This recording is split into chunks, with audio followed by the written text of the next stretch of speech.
کیا آپ بھی ایسے شخص بننا چاہتے ہیں؟ آج کل ہماری زندگی میں ہر ایک کی یہی خواہش ہوتی ہے کہ وہ کامیاب انسان بنے۔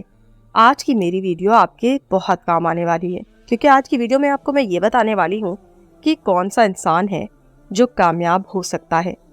سب سے پہلے تو ہمیں یہ دیکھنا ہوگا کہ اللہ رب العزت نے دنیا اور آخرت میں نقصانات اور کامیابی کے کیا اصول و ضوابط وضع کیے ہیں۔ اس کو سمجھنے کے لیے ہم قرآن کی جانب چلتے ہیں۔ قرآن مجید فرقان حمید کی سورۃ العصر میں اللہ تبارک و تعالیٰ نے صاف طور پر فرمایا،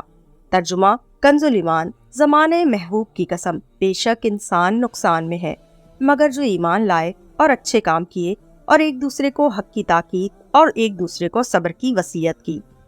اس آیت مبارکہ کو حضرت امام شافعی رحمۃ اللہ علیہ نے قرآن مجید فرقان حمید کا خلاصہ قرار دیا ہے۔ آپ رحمۃ اللہ علیہ فرماتے ہیں کہ جس نے اس سورۃ العصر کو ایک بار ترجمہ اور تفسیر کے ساتھ پڑھ لیا اور سمجھ لیا، گویا اس نے پورے قرآن کو سمجھ لیا۔ اللہ تبارک تعالیٰ نے اس سورۃ المبارک میں ناکامی اور کامیابی دونوں کے اصول وضع کر کے ہمیں بتا دیے۔ امام اہل سنت مجدد دین و ملت امام احمد رضا خان فاضل بریلوی رحمۃ اللہ علیہ بڑے خوبصورت اور مستند طریقے سے سورۃ مبارکہ کا ترجمہ کرتے ہوئے فرمایا ہے کہ اللہ رب العزت نے اپنے حبیب کریم صلی اللہ علیہ وسلم کے زمانے کی قسم کھائی اور فرمایا کہ بے شک انسان نقصان میں ہے، یعنی وہ لوگ جنہوں نے اپنی اس عارضی اور مختصر زندگی کو صرف دولت کمانے، جائیدادیں بنانے اور اپنے آپ کو یہاں کوئی مقام حاصل کرنے میں گزار دی اور اپنے رب کی نافرمانی کی، تو وہ بڑے گھاٹے میں ہیں اور بروز محشر ان کے لیے بڑا عذاب تیار ہے۔ یہاں تک کہ ان لوگوں کا ذکر ہے جو بظاہر دنیا میں بہت کامیاب انسان کہلاتے ہیں، لیکن اللہ رب العزت اور اس کے رسول صلی اللہ علیہ وسلم کے نزدیک دراصل وہ ناکام انسانوں میں شامل ہیں۔ اس سورۃ مبارکہ میں آگے خوشخبری دیتے ہوئے اللہ تبارک و تعالیٰ فرماتے ہیں، وہ لوگ جنہوں نے اپنی اس عارضی اور مختصر زندگی کو نیک اعمال کیے، لوگوں کو اللہ تبارک و تعالیٰ کی طرف راغب کیا، اس کے عذاب سے ڈرایا، حق گوئی یعنی سچ بولنے کی تلقین کرتے رہے اور دین کے کاموں میں آنے والی تکلیفوں اور مشقتوں پر صبر کرنے کی وصیت کی، بے شک وہ لوگ دنیا میں بھی کامیاب ہیں اور آخرت میں بھی ان کے لیے ایک خاص مقام مقرر ہے۔ اب دیکھیں، اگر ایک شخص مخصوص رقم لگا کر کوئی کاروبار شروع کرتا ہے تو وہ رقم جو اس نے لگائی اسے کاروباری زبان میں موڑی کہتے ہیں، اور اس کا مقصد یہ ہوتا ہے کہ اس موڑی سے وہ اپنا منافع کمائے۔ اس کی کوشش یہی ہوتی ہے کہ موڑی خرچ نہ ہو۔ اگر موڑی خرچ کرنے کا وقت آ جائے تو وہ سمجھ جاتا ہے کہ اب وہ نقصان میں ہے۔ بالکل اسی طرح دنیا کی زندگی ہمیں عطا کی گئی، مخصوص رقم کی طرح مختصر۔ اب ہم اگلی زندگی یعنی ہمیشہ رہنے والی زندگی کے لیے کتنا منافع کماتے ہیں؟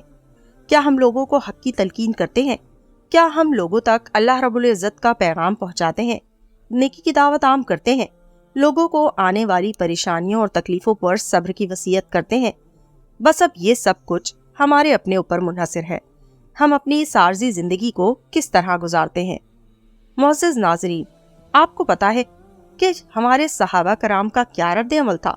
ہمارے تمام صحابہ کرام جب بھی کسی کاروباری معاملے کے لیے اکٹھے ہوتے تو آخر میں کوئی بھی ایک صحافی سورۃ العصر کی تلاوت کرتے، اور جب تلاوت مکمل ہو جاتی تو پھر تمام صحابہ وہاں سے منتشر ہو جاتے، یعنی اپنے نقصان اور نفع کو سمجھتے ہوئے اپنے کاروبار کی طرف روانہ ہو جاتے۔ دراصل یہ انسان کی فطرت ہے کہ وہ دنیا میں ایک خوشگوار اور آسائشوں سے مزین ایک کامیاب انسان کے روپ میں اپنی زندگی گزارنے کا خواہش مند ہوتا ہے۔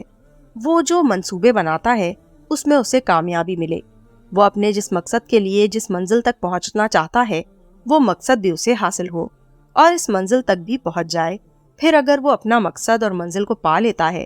تو اپنے آپ کو کامیاب انسان سمجھتا ہے، اور اگر اس کے خواب ادھورے رہ جاتے ہیں تو وہ اپنے آپ کو دنیا کا ناکام انسان سمجھنے لگتا ہے۔ میرے معزز سامعین و ناظرین، یہ بھی ایک انسانی فطرت ہے کہ اگر وہ دنیا میں اپنے مقاصد میں کامیاب ہو جاتا ہے تو اس کی خواہش ہوتی ہے کہ اس کی کامیابی اور منصب کبھی ختم نہ ہو اور وہ ہمیشہ رہے، پھر نسل در نسل وہ کامیابی آگے بڑھتی رہے۔ لیکن ہمارے پاس کامیابی اور ناکامی کے دو راستے ہیں۔ ایک کی منزل دنیا کی حد تک محدود ہے، جبکہ دوسرے کی منزل ہمیشہ کے لیے ہے۔ ایک راستہ وہ ہے جس کی کامیابی پر گھر والے، عزیز و اقارب اور دنیا کے لوگوں کی نظر میں آپ ایک کامیاب انسان بن جاتے ہو، جبکہ دوسرا راستہ وہ ہے جس میں اللہ رب العزت اور حضور صلی اللہ علیہ وسلم کی نظر میں آپ کامیاب بن جاتے ہو۔ وہ کامیابی اور ناکامی جن سے ہمارا تعلق لوگوں سے نہیں بلکہ اللہ تبارک و تعالیٰ اور اس کے حبیب احمد مجتبیٰ محمد مصطفیٰ صلی اللہ علیہ وسلم سے ہے، وہ ہمیشہ رہنے والی آخرت کی زندگی ہے۔ آخرت یعنی ہمیشہ قائم رہنے والی زندگی میں کامیابی اور ناکامی کا ذکر قرآن مجید میں رب الکائنات نے کئی سورے میں کیا ہے، جیسے سورۃ المومنین کی آیت نمبر 102 سے 104 تک میں رب العالمین فرماتے ہیں کہ ترجمہ کنز الایمان، جن کی تولیں ہلکی پڑی وہی ہے جنہوں نے اپنی جانیں گھاٹے میں ڈالی، ہمیشہ دوزخ میں رہیں گے، ان کے منہ پر آگ لپٹ مارے گی اور وہ اس میں منہ چرائے ہوں گے، یعنی بروز محشر جن کی نیکیوں کے پلڑے بھاری ہوں گے وہ فلاح پائیں گے، اور جن کے ہلکے ہوں گے تو یہ وہ ہوں گے کہ جنہوں نے اپنے آپ کو گھاٹے میں ڈالا، وہ ہمیشہ جہنم میں رہیں گے، آگ ان کی کھال چاٹ جائے گی اور ان کے جبڑے باہر نکل آئیں گے۔ اللہم لا تجعل منہم، اللہ تعالیٰ مجھے اور آپ کو ان لوگوں میں شامل ہونے سے بچائے، آمین ثم آمین۔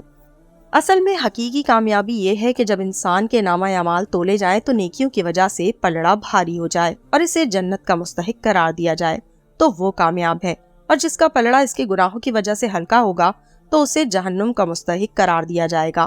تو وہ اسلام کے نزدیک ناکام اور خسارے میں رہنے والا ہے۔ آخرت میں جن لوگوں کو کامیاب قرار دیا جائے گا اور جنت میں ان کو جن جن نعمتوں سے نوازا جائے گا، جبکہ جن لوگوں کو ناکام قرار دیا جائے گا اور جہنم میں کیا کیا عذابات نازل ہوں گے، ان تمام باتوں کا ذکر قرآن مجید میں کئی مقامات پر آیا ہے۔